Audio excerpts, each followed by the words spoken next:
There's no feeling more intense than starting over. If you deleted your homework the day before it was due, as I have, or if you left your wallet at home and you have to go back after spending an hour in the commute. If you won some money at the casino and then put all your winnings on red but it came up black. If you got your best shirt dry cleaned before a wedding and then immediately dropped food on it.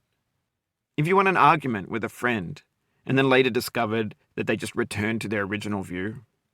Starting over is harder than starting up.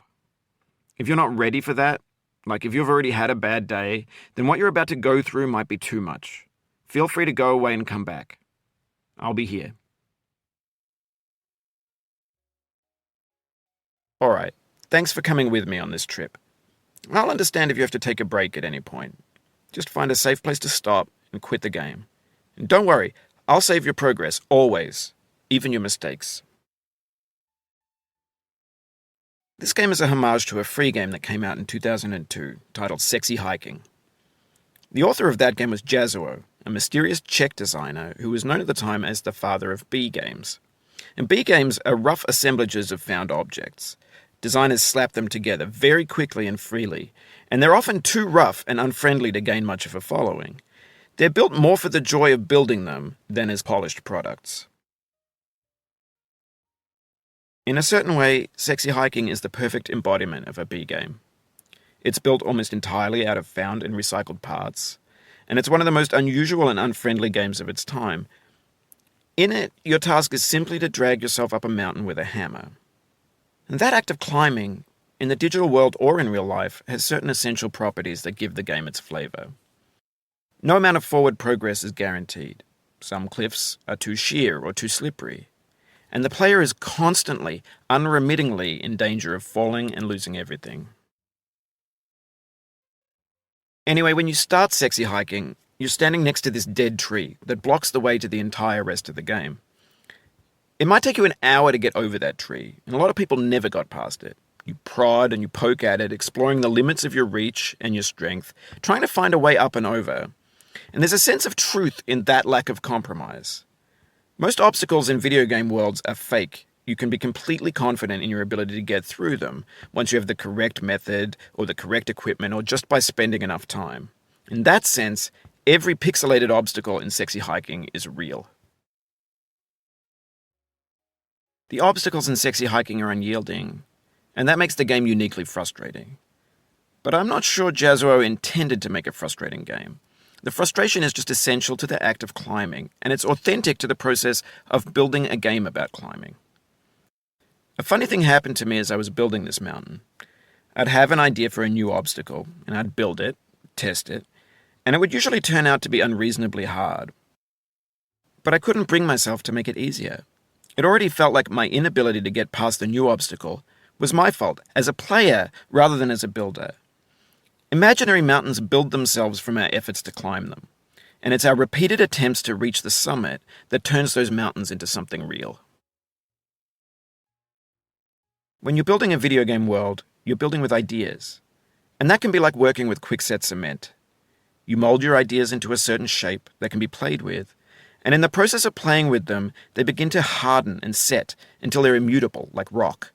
And at that point, you can't change the world, not without breaking it into pieces and starting fresh with new ideas. For years now, people have been predicting that games would soon be made out of prefabricated objects, bought in a store and assembled into a world. And for the most part, that hasn't happened, because the objects in the stores are trash. I don't mean they look bad or that they're badly made, although a lot of them are. I mean they're trash in the way that food becomes trash as soon as you put it in the sink. Things are made to be consumed and used in a certain context, and once the moment is gone, they transform into garbage. In the context of technology, those moments pass by in seconds. Over time, we've poured more and more refuse into this vast digital landfill that we call the internet. It now vastly outnumbers and outweighs the things that are fresh and untainted and unused. When everything around us is cultural trash, trash becomes the new medium, the lingua franca of the digital age. And you can build culture out of trash. But only trash culture. B games, B movies, B music, B philosophy. And maybe this is what digital culture is. A monstrous mountain of trash, the ash heap of creativity's fountain. A landfill with everything we ever thought of in it. Grand, infinite, and unsorted. There's 3D models of breakfast, Gen X's fanfic novels, scan magazines, green screen Shia LaBeouf, banned snuff scenes on LiveLeak. Facebook's got lifelike bots with unbranded adverts and candid shots of Kanye and Taylor Swift mashups, car crash epic failed GIFs, Russian dashcam vids, discussions of McRibs, discarded, forgotten, unrecycled, muddled, rotten, untitled. Everything's fresh for about 6 seconds, until some newer thing beckons, and we hit refresh. And there's years of persevering, disappearing into the pile, out of style, out of sight. In this context, it's tempting to make friendly content that's gentle, that lets you churn through it but not earn it. Why make something demanding if it just gets piled up in the landfill, filed in with the bland things? When games were new, they wanted a lot from you. Daunting you, taunting you, resetting and delaying you. Players played stoically. Now everyone's turned off by that. They want to burn through it quickly, a quick fix for the fickle, some tricks for the clicks of the feckless. But that's not you, you're an acrobat. You could swallow a baseball bat. Now I know, most likely you're watching this on YouTube or Twitch, while some dude with 10 million views does it for you, like a baby bird being fed chewed up food. That's culture too. But on the off chance that you're playing this, what I'm saying is, trash is disposable, but maybe it doesn't have to be approachable. What's the feeling like? Are you stressed? I guess you don't hate it if you got this far. Feeling frustrated? It's underrated. An orange is sweet, juicy fruit locked inside a bitter peel. That's not how I feel about a challenge. I only want the bitterness. It's coffee. It's grapefruit. It's licorice. It feels like we're closer now, composer and climber, designer and user. You could have refused, but you didn't. There was something in you that was hidden, that chose to continue.